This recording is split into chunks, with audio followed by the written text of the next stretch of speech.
Salam dəyərli izləyicilər, hər vaxtınız xeyirli olsun. Bugün Dövlət İmtahan Mərkəzinin 2-ci qrupa hazırlaşan abituriyentlər üçün qəbul imtahanı modelinə uyğun paylaşdığı sınaqlardan ilkini, birincisini sizlərlə işləyəcəyik. Birinci sualda qeyd olunur ki, xəritənin vizual təhlili və kartometrik təhlilinin oxşar cəhəti.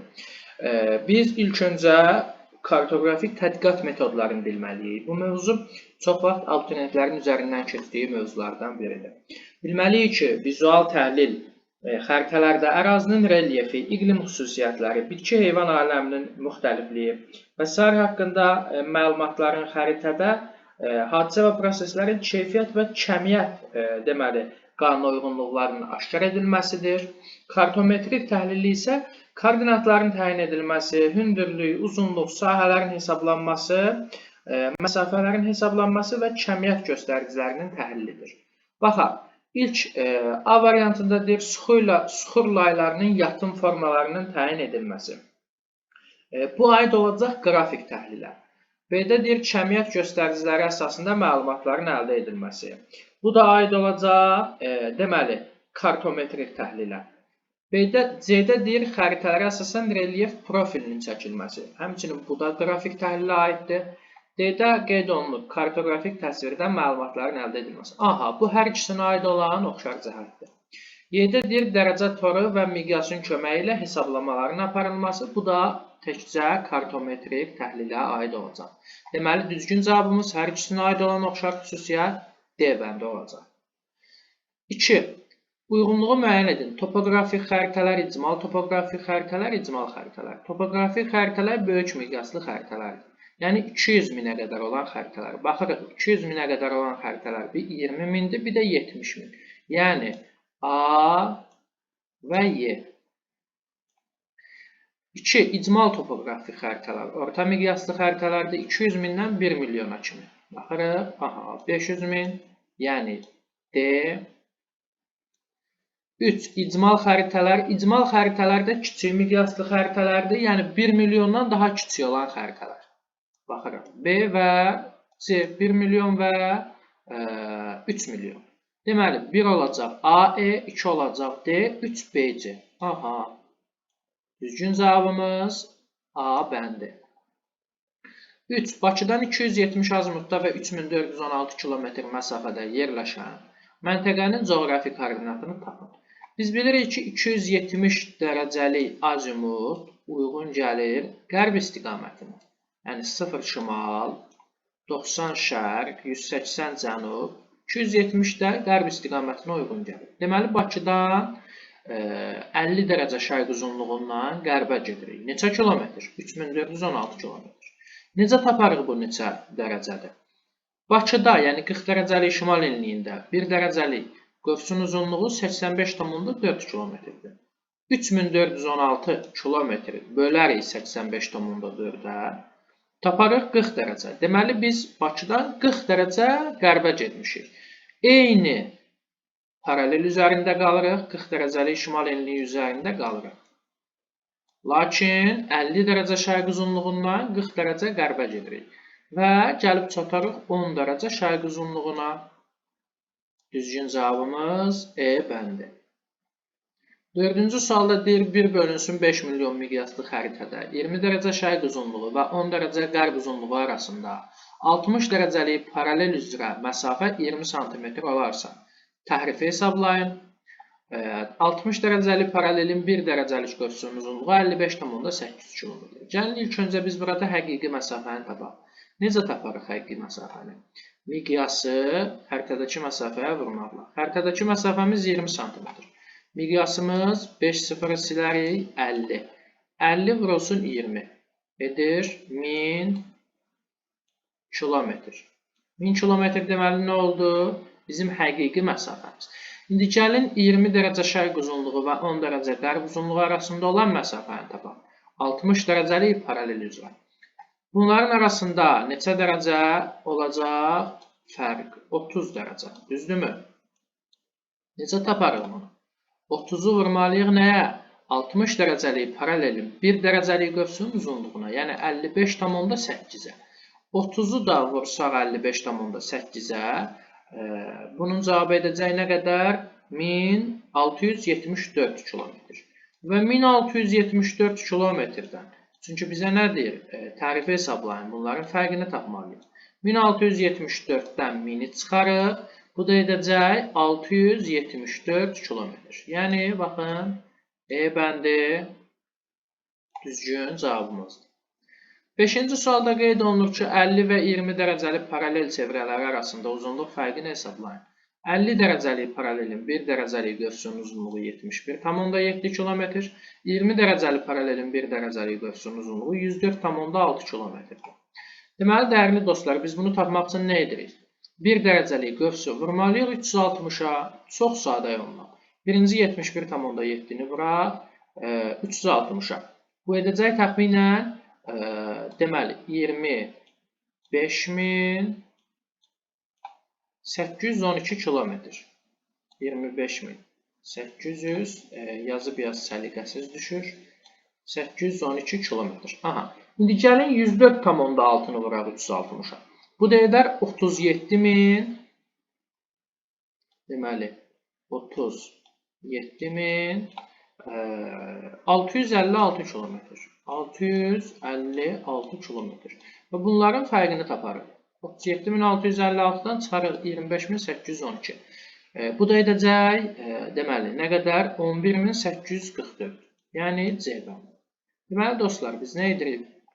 Bu sualda 1 dərəcəli qövsün uzunluğunu 360 dərəcəyə vurmalıyıq. Və beləliklə biz həmin 50 dərəcəli paralelin uzunluğunu tapdıq.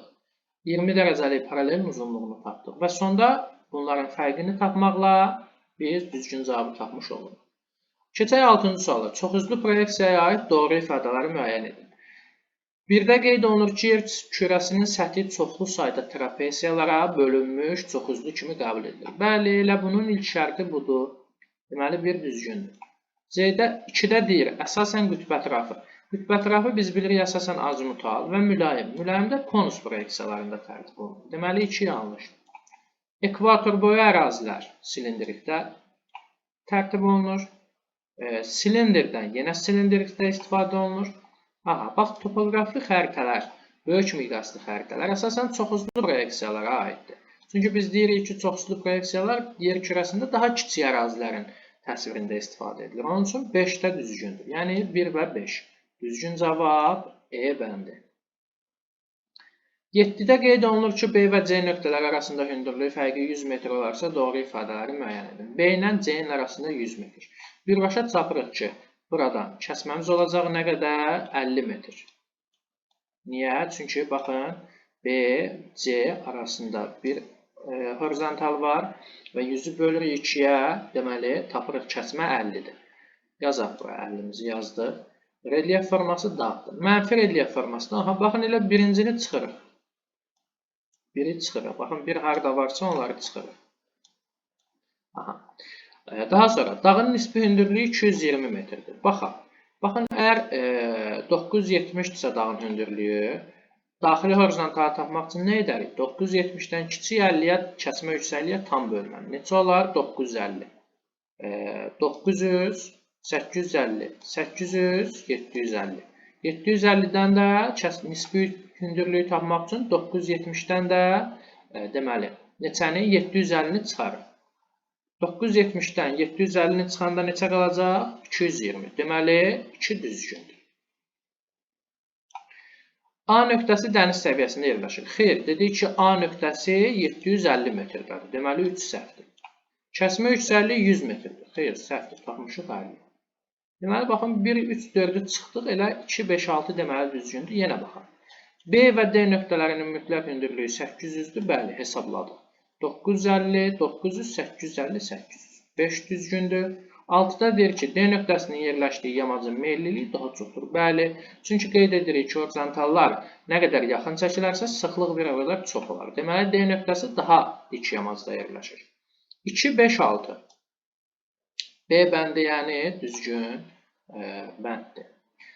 8-də qeyd olunur ki, eyni meridian üzərində olan A məntəqəsi 44 dərəcə şimal enliyində, B 24 şimal enliyində yerləşir.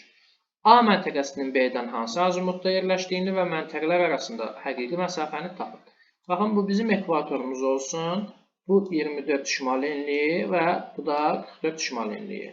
Birinci bunların məsafəsini tapaq. Neçə kilometrdir? Baxın, 44-24. Fərqi nə qədərdir? 20 dərəcə. Və meridian üzərində 1 dərəcəlik ölçünün uzunluğu nə qədər idi? 111 kilometr. Nə edərik? 20-ni vurmalıyıq 111 kilometr.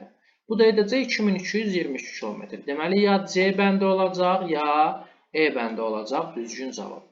Və qeyd olunur ki, A məntəqəsi B-dən hansı azimutda yerləşir? Baxın, 44 şimal enliyi A idi, 24 şimal enliyi B idi. A da B-dən şimaldadır. Şimal hansı azimutda olacaq? 0 azimut. 220 kilometr, yəni C bəndi. 9. Sxemə əsasən aralarında ən qısa və ən uzun məsafə olan məntəqələri müvafiq olaraq müəyyən edin. Sxemə əsasən aralarında ən qısa və ən uzun olan məsafələri müvafiq olaraq müəyyən edin. Aha, baxırıq. Burada ən uzun məsafə E ilə F gəlir baxan kimi. Baxırıq, baxın 40 dərəcə. Düzdürmü? 40 dərəcə və 20 dərəcəlik paraleldə 104,6 kilometrdir. 40-ı vurmalıyıq 104,6-ya. Digər ən uzun məsafə A ilə idi. Bunların arasında isə baxın 10 şimal enliyi, 20 deməli cənub enliyi. Bunların arasında 111 kilometrdir. Gəlin bunları ayrıca hesablayaq və tapaq hansı uzundur. Hansı daha uzun olsa deməli ən uzun odur. İlk öncə 30-u vurmalıyıq 111-ə, bu edər 3330. Daha sonra isə 40-ı vurmalıyıq 104,6-ya. Aha, baxın. Deməli, Y ilə F-in arasında olan məsafə ən uzundur. YF. Deməli, ya A olacaq, ya B, ya C. İndi ən qısa məsafəyə baxaq. Baxın, CB, B-dir. Hər ikisinin arasında 10 dərəcə var. Deməli, ən qısa ya CB-dir, ya B-dir. Baxın, BD meridian üzərindədir. Yəni, bu 10 dərəcə 111 kilometrdir. Bu olacaq 1110 kilometr. CB isə 10 dərəcəlik deməli, paralel üzərindədir. Burada olacaq 109,6 kilometr. Aha, deməli, onu vuracaq 109,6 kilometr. Bu da edəcək daha az. Təxminən, deməli, 1090 kilometr. Yəni, B ilə D-dən daha qısa. Deməli, ən qısa oldu CB. Ən uzun isə oldu E və, deməli, Y və F. Düzgün cavabımız olacaq C bəndi. Keçək 10-cu suala. 10-cu sualda qeyd olunub ki, Euler-Venn diaqramına uyğun bəndləri müəyyən edin. Plan və xəritə. Baxaq, hər hansı bir məntəqənin coğrafi koordinatlarını müəyyən etmək mümkündür. Bilirik ki, bu planda mümkün deyil. Bu ancaq və ancaq xəritədə mümkündür. Deməli, bir olacaq xəritə. Müxtəlif təyinatlı infrastruktur obyektləri təsvir edilir. Bəli, bu planda təsvir edilir. Bu olacaq plana aid. İki məntəqə arasındakı məsafə. Hər ikisində biz iki məntəqə arasındakı məsafəni ölçə bilərik. Hər ikisinə aiddir. Daha dəqiq plan olacaq, daha kiçik ərazini təsvir etdiyi üçün. Müxtəlif coğrafi hadisə və prosesləri təsvir etmək, biz bunu xəritədə təsvir edirik. 6-da isə qeyd edilir, miqyas və şərti işarələrdən istifadə edilir. Bu hər ikisinə aiddir. 1, 2, 4, 2, 1, 5, 3, 3, 6. Bəli, baxırıq D bəndi. D bəndi düzgün cavabdır. 11-ci sual. Xəritə sxemə əsasən doğru olan bəndi müəyyən edin. Aha. Deməli, 1 Avstraliya, 2 Afrika, 3 İslandiya, 4 Antarktida, 5 Cənubi Amerika. Ən son kəşf edilmiş qitə Antarktidadır 1820-ci ildə. Deməli, 4 olacaq A. Aha, baxın, elə düzgün cavabı tapırıq. A bəndi. 5-dəki Cənubi Amerika D. Humboldt, bəli, Humboldt Cənubi Amerikada 1799-1804-cü illərdə tədqiqat apardı. Və doğru bəndi bizdən soruşur. Bəli, bəli, düzgün cavab A bəndi. 12. Dairəvi diaqram, sütunlu diaqram, xətti diaqram. Uyğunluğu müəyyən edin. Aha, baxın, bu məsələlərdə bayaq qeyd etdiyimiz deməli, məsələlərə aiddir, təsvirlərə, qrafik təsvirlərə aiddir. Onun üçün əsasən abituriyentlər bunların üzərindən keçir. Amma bunlara diqqət etmək lazımdır. Baxaq, son 10 ildə müxtəlif dənli bitkilərin məhsul yığımının dinamikası. Aha, baxın, bu olacaq xətti diaqram. xətti diaqram olacaq. Çünki xətti diaqram vasitəsilə bu statistik məlumatların əyani təsvir edir xətti diaqram. Və biz əsasən deməli xətti diaqram vasitəsilə məsəl üçün deməli müxtəlif illərdə baş verən dəyişmələri, müxtəlif əhalinin miqrasiyasını filan öyrənirik. Həmçinin dənli bitkilərin yığımının dinamikası. Baxın 3 oldu A. Bəli, elə düzgün cavabı tapırıq. Baxın 3A. Təkcə bu A bəndindədir. Deməli, B-yə baxaq. Ölkə sənayesində il ərzində istehsal olunan ərzaq məhsulları arasında şəkərin payı. Deməli, bu olacaq dairəvi diaqram. Dairəvi diaqram nə idi? Dairəvi diaqram əsasən kəmiyyətlər arasında nisbəti əyani şəkildə göstərir. Bu da olacaq, deməli, dairəvi diaqram. B olacaq dairəvi diaqram. C. Ölkənin müxtəlif şəhərlərində yerləşən zavodların sayı. Aha, bu da olacaq sütunlu diaqram əlbəttə. Sütunlu diaqramda da əsasən kəmiyyətləri müqayisə etmək üçün istifadə olunur. 1B, 2C, 3A. Düzgün cavab A bəndi. 13. Müvafiq olaraq qütb ulduzunun Bakıya nisbətən böyük və kiçik bucaqla göründüyü şəhərləri müəyyən edin. Biz bilirik ki, qütb ulduzu ancaq şimal yarımkürəsində görsənir. Qütb ulduzu Bakıdan daha böyük bucaqla görsənər, Bakıdan daha şimalda olan şəhərlərdə, daha kiçik bucaqla görünər, Bakıdan daha cənubda ekvator xəttinə qədər olan məntəqələrdə. İndi Bakıdan daha şimalda olan məntəqələri, şəhərləri tapaq. Rahatlıqla tapa bilərik ki, bu Oslodur, Norveç və Kazandır. Deməli, Rusiyada yerləşən Tataristan deməli, Muxtar Respublikasının paytaxtıdır. 2 və 3 olacaq ən böyük. 1, 2 və 3. Elə B bəndi. Və ən kiçik olacaq 5 və 6. Manila, Filippin, Qahirə, Misir. Santiago, Peru ümumiyyətlə görsənməz. New Yorku da aid etməmişik məsələmizə uyğun olaraq. Deməli, düzgün cavab olacaq B bəndi. 14-də qeyd olunur ki, miqyası 1/5 milyon olan xəritədə 40 dərəcəlik paralel üzərində 30 dərəcə şərq uzunluğu və 55 dərəcə şərq uzunluğu arasında olan tərifi hesablayın. Aha, məsafə 40 sm olarsa tərifi hesablayın. Buna aid bayaq bir məsələyə baxdıq. Və bu da ilk öncə nə edirik? Həqiqi məsafəni tapır. Deməli, burada oldu 50 miqyasımız.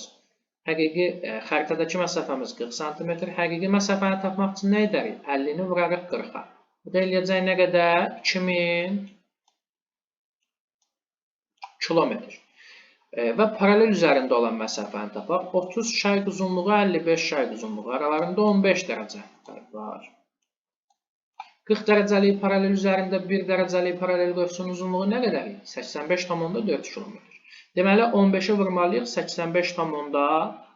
Deməli, 4-ə. 15-i də 85,4-ə vurduğumuz zaman edəcək 2135 km. 2135 kilometrdən də tərifi tapmaq üçün 2000-i, həqiqi məsafəni çıxarır. Bu da edəcək 135 kilometr. Yəni, C bəndi. Düzgün cavab variantımız olacaq. 15-də qeyd edir 45 şimal enliyi, 120 şərq uzunluğu 1, 15 cənub enliyi, 15 qərb uzunluğu 2, uyğun gələn məntəqələri müvafiq olaraq müəyyən edin. Aha, 45 şimal enliyi təxminən Bakıdan nisbətən şimalda və 120 şərq uzunluğu, aha, baxın elə A. 45 şimal enliyi, 120 şərq uzunluğu və 15 cənub enliyi, 15 qərb uzunluğu. Qərbdə yerləşən elə bir dənə D-dir. A və D. Çox rahat suallardan biri. Bu da olacaq E bəndi. Mütləq hündürlük nədir? Biz bilirik ki, hündürlük iki cür olur. Nisbi hündürlük və mütləq hündürlük. Mütləq hündürlük okean səviyyəsindən hesablanan hündürlükdür. Aha, baxın elə A bəndi. Mütləq hündürlük olacaq məntəqənin okean səviyyəsindən hesablanan deməli, hündürlüyü. 17-də qeyd olunur doğru xüsusiyyətləri müəyyən edin. Keyfiyyət fonu üsulu, nöqtələr üsulu, areal üsulu. Keyfiyyət fonu üsulu biz bilirik əsasən. Baxın, elə birinci uyğun gəlir. Fiziki xəritələrdə ovalıqlar, yüksəkliklər və yaylalar bu üsulla təsvir edilir. Bəli. 2. Hər hansı bir ərazi kəmiyyət göstərir. Xeyr, bu keyfiyyət fonu üsuluna aid deyil. İkiləri çıxaq. Aha, D və C. Nöqtələr üsulu zamanı biz elə ilk öncə deyirik ki, əhalinin yerləşməsi, sayı, malqaranın sayı nöqtələr üsulu ilə verilir. Nöqtələr daha böyük olarsa, burada say da daha çox olur. Deməli, bax, elə bu da olacaq 3. 1, 3. Aha, deməli, elə 1, 3, 6 olacaq düzgün cavabımız. Tematik xəritədə müxtəlif şərti işarələrlə xeyir nöqtələri üstünə aid deyil. Deməli, areal üsulunda da rənglənmə vasitəsilə. Baxın, xəritədə göstərilən elementlərin yayılma sahəsi rənglənərək təsvir edilir. 6. 1, 3 və 6. Yəni 17-ci sualımızın doğru cavabı C variantı olacaq. 18-də deyir, sxemdə kəsmə yüksəkliyin 50 metr olduğunu nəzərə alaraq A və B horizontallarının mütləq hündürlüyünü müvafiq olaraq deməli, müəyyən edin. Baxın, ilk öncə biz bilirik ki, relyef formamız dağdır. Sxemdə kəsmə yüksəkliyi də 50 metrdir. Baxın, B-ni tapmaq üçün 238 verilib bu ərazidə olan hündürlük. B 238-dən yuxarıdadır. Deməli, bu 238-dən çox olacaq. Baxın, 238-dən az olan variantları çıxır. 300-də ola bilməz. Niyə? Çünki 238 ilə 300-ün arasında 50 metr olsa, B məntəqəsi buna uyğun gəlməz. Deməli, bu olacaq 250, baxın, B olacaq 250. B 250 olsa, A neçə olar? Baxın, çıxırıq. 250, 200, 150 və 100. Aha, 250 və 100. Yəni, A bəndi düzgün cavabdır. 19-da qeyd olunur ki, xəritədə eyni meridian üzərində olan A məntəqəsi 76 şimal enliyi, B 16 cənub enliyindədir. Bu məntəqələr arasında məsafə 44,4 cm olarsa, xəritənin bu hissəsi üçün xüsusi miqyası müəyyən edilir. Baxın, ilk öncə 76 şimal enliyi ilə 16 cənub enliyi arasında olan məsafə dərəcə ilə tapaq. 76 ilə yəni 16-nı toplayaq. Bu da edəcək nə qədər? Deməli, 92, aha, 92 dərəcə. Və biz 92 dərəcəni neçə kilometr olduğunu necə taparıq? Vurmalıyıq 111-ə. Vurduğumuz zaman 92-ni 111-ə edəcək 10.212 kilometr. Həqiqi məsafəmizdir. Bu xəritədəki məsafəmiz nə qədərdir? 44,4. Bölərik 44,4 və 230 taparıq.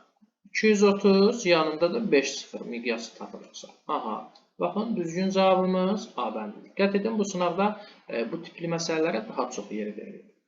20-ci sualda qeyd olunur ki, xətti miqyasa əsasən xəritədə ölçüləri 72 cm² olan bataqlığın həqiqi sahəsini hesablayın. Miqyasımız nə qədər olacaq? 3,5 km. Düzdürmü?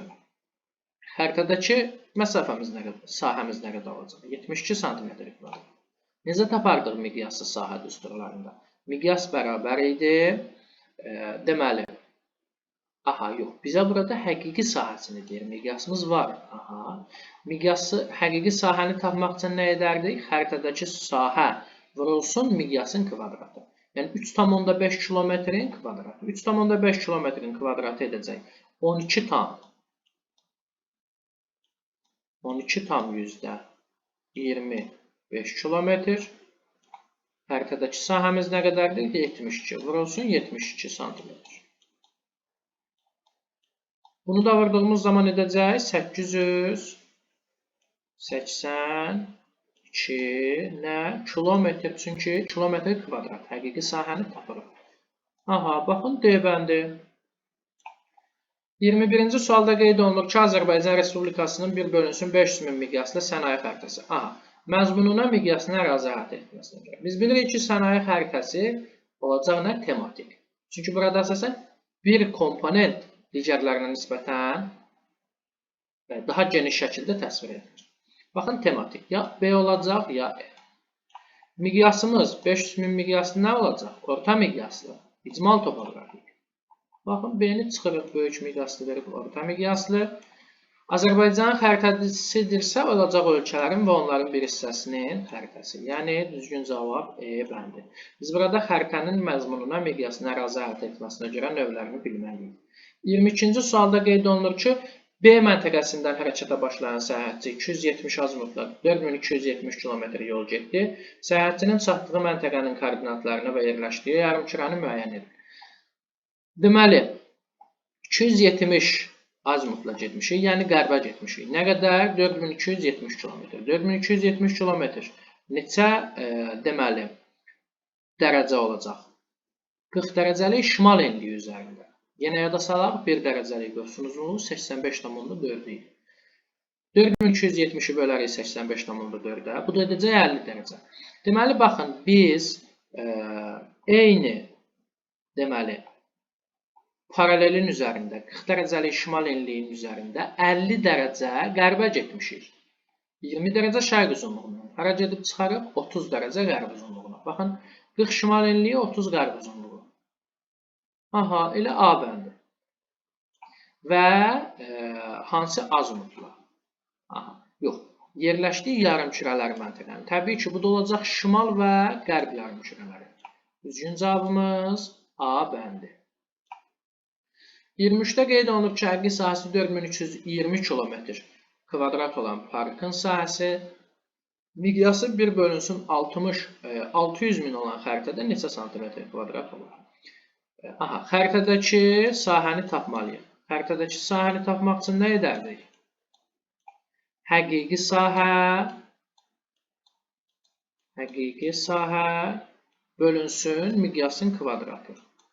Həqiqi sahəmiz nə qədərdir? 4320. Bu düsturları biz bilməliyik.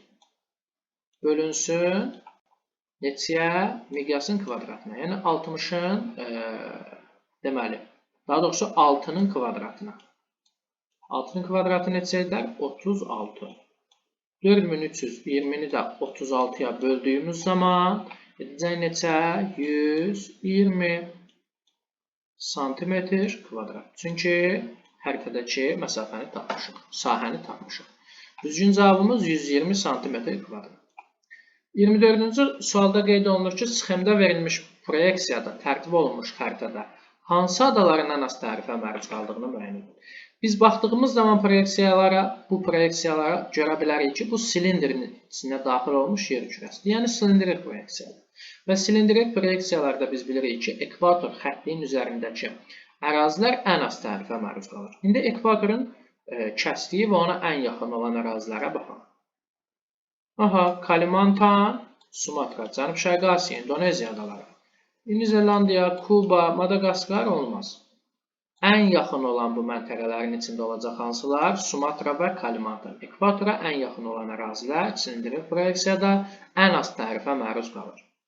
25-də deyir, eyni ölçüdə olan kağızlarda tərtib olunmuş xəritələrin generalizasiyanın artma sırasına görə ardıcıllığını müəyyən edin. Aha, baxın, generalizasiyanın artma sırası deyirsə, ərazisi ən kiçik olandan ən böyüyə biz ardıcıllıqla getməliyik. Ərazi ən kiçik olan hansıdır bunların içində? Sumqayıt şəhəri. Düzdürmü? Deməli, 4 ilə başlayarıq. Sumqayıtdan daha böyük hansı olar? Qaradənizlə Azərbaycanı müqayisə etsək, Azərbaycan daha kiçikdir. Azərbaycandan sonra olacaq Qaradəniz. Qaradənizdən sonra olar Avropa və ən sonda olar dünya. 4, 5, 3, 2, 1 yəni. Bu ardıcıllıqla olacaq. Generalizasiyanın artma sırası deyirsə, ərazisi ən kiçik olandan böyüyə doğru gedəcək. 26-da qeyd olunur ki, verilən əlamətlərə uyğun gələn şərti işarələri müəyyən edin.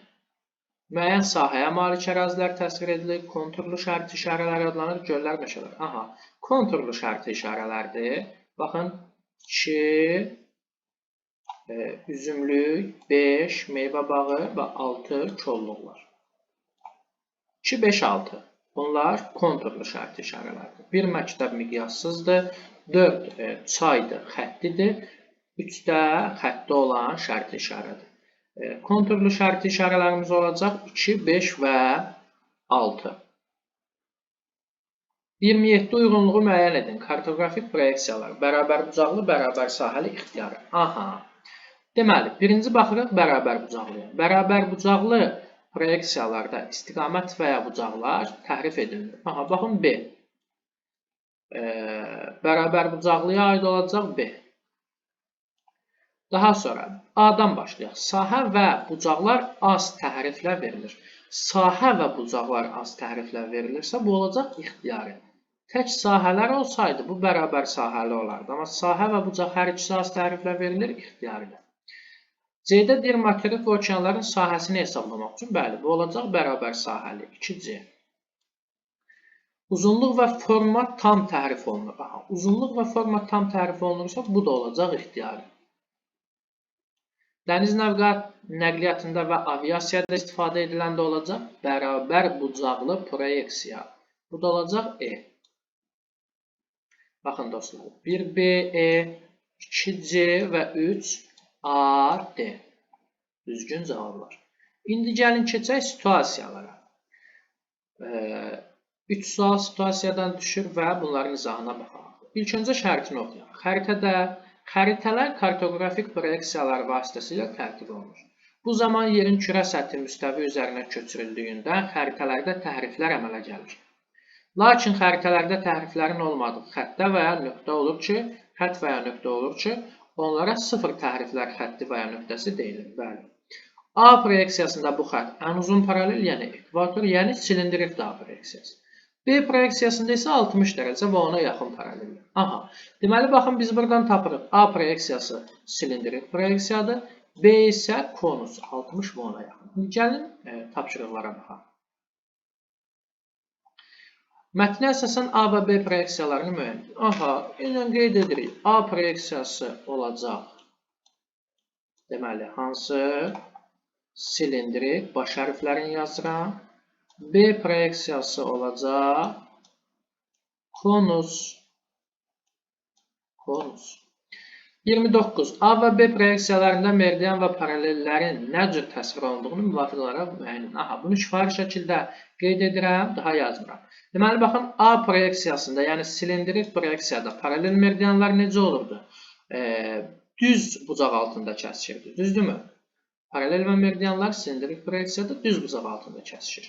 B-də konus proyeksiyasında isə paralel və meridianları biz deyirik ki, burada bu proyeksiyada paralellər qövsvari formada, meridianlar isə bir mərkəzdən çıxan düz xətlər şəklində təsvir olunur. Aydındır? Bu da olacaq konus proyeksiyası. Bu tapşırığı da yerinə yetirdik. Keçək 30-a. Mətnə əsasən cədvəli tamamlayın. A proyeksiyasında, yəni silindrik proyeksiyada, baxın yazıram S. Tərtib olunan xəritələrdə ən az təhriflə təsvir edilən materik. Baxın, bu olacaq Afrika. Ekvatorun kəsdiyi Afrika silindrik proyeksiyada ən az təhriflə deməli təsvir edilir. Afrika. A proyeksiyasında yenə silindrik tərtib olunan xəritələrdə ən çox təhrif deyirdik biz. Silindrik proyeksiyada ekvatordan uzaqlaşdıqca təhriflərin miqdarı çoxalır. Deməli, ekvatordan ən uzaq olan ərazi ən çox təhrifə məruz qalan ərazidir. Bunu da biz götürək qütbətrafı ərazilər. Qütbətrafı ərazilər. Silindrik proyeksiyada ən çox təhrifə məruz qalan ərazilərdir. B proyeksiyasının, yəni konus proyeksiyası tərtib olunan xəritələrdə ən az təhriflə təsvir edilən ərazilər. Deməli, konus proyeksiyası nə idi? 60 dərəcə şimal enliyinin kəsdiyi ərazilər. 60 dərəcə şimal enliyi hansı materikləri kəsir? Şimali Amerikanı və Avrasiyanı. Deməli,